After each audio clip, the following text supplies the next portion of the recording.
ఈ భారతదేశంలో ఇంకా అభివృద్ధి చెందుతున్నామన్న ఆలోచనలో మనం ఉన్నాం. కానీ అనవసరమైన మూఢనమ్మకాలు, ఆచారాలు, పద్ధతులు ఏది ఎందుకు చేస్తున్నామో తెలియని స్థితిలో అనేక రకాలుగా ఈరోజు ప్రజలు మోసపోతూ ఉన్నారు.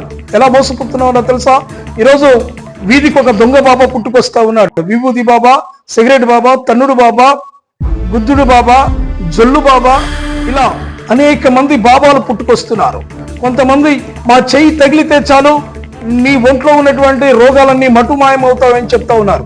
కొంతమంది నా దగ్గరకు వచ్చి నా కాళ్ళతో నేను తంతే నీలో ఉన్న జబ్బులు మాయమైపోతాయని చెప్తా ఉన్నారు.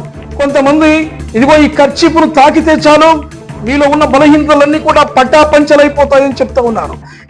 కొంతమంది మతశాఖలో ఉన్న వాళ్ళు ఇదిగో నేను ఇస్తున్న ఈ కొబ్బరి నూనెను వాడితే నీలో ఉన్న బలహీనతలన్నీ తొలగిపోతాయని చెప్తా ఉన్నారు. ఇలా అనేక మతాలు